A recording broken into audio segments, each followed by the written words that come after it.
Hello, Sarah of SEK Handmade here, and today I'm going to share with you how to work the Tunisian brioche stitch. Let's go.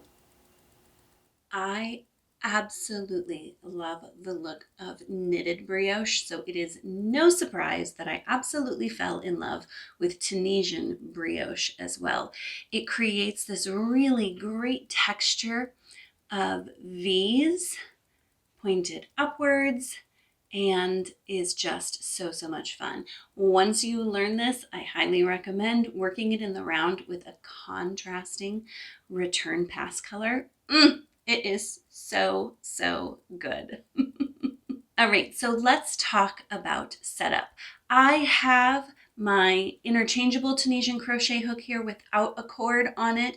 All you really need to do to practice this isn't even a Tunisian crochet hook. It's just a crochet hook that is not ergonomic so that you can stack these loops onto your hook and you'll have space for them. The Tunisian brioche stitch requires an even number of stitches. I have 10 here. You will notice though that I don't have 5 repeats of my brioche stitch because 2 of those stitches are used on my edge and those don't create the same texture here. So 10 loops on my hook gave me 4 stacks of brioche stitches.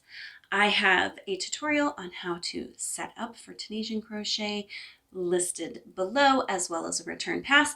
I'm going to do a return pass and then show you how to work the Tunisian brioche stitch. I've completed my return pass and now I am ready to work the Tunisian brioche stitch. One of the things that I really love about the Tunisian brioche stitch is that it's a mixture of a super simple stitch and a slightly more complicated stitch that once you get the handle of, you will get into the rhythm of and really love, and it's totally worth it for making this amazing texture. So the first thing we're going to do is work a Tunisian simple stitch. So you're just going to insert your hook from right to left, yarn over and pull up a loop, and then we're going to create a Tunisian slanted stitch, and that is what leans this stitch back into the first stitch, giving it the little peak. I have a full tutorial on the Tunisian slanted stitch with all sorts of tips and tricks. Highly recommend it if you're struggling with this. The way that I do it is you're going to insert your hook from left to right instead of right to left. I take the hook of my hook and go ahead and grab that loop and then just point my hook up, and that gets me worked around the right way. Yarn over and pull through, and you can already see it has slanted that stitch in so that I have my nice little V's. So then you just alternate Tunisian simple stitch, Tunisian slanted stitch, all the way across, and you'll have this amazing texture. Now, if you find that your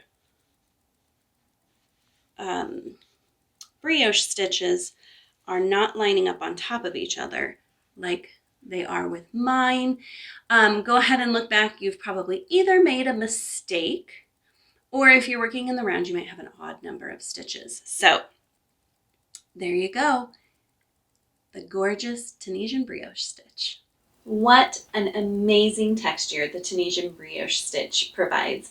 I hope you enjoyed this tutorial and that soon you are flying along on your own Tunisian brioche stitch project. I will link patterns that I have including this stitch in the description below. If you found this video helpful, I would love it if you would like this video, subscribe to my channel.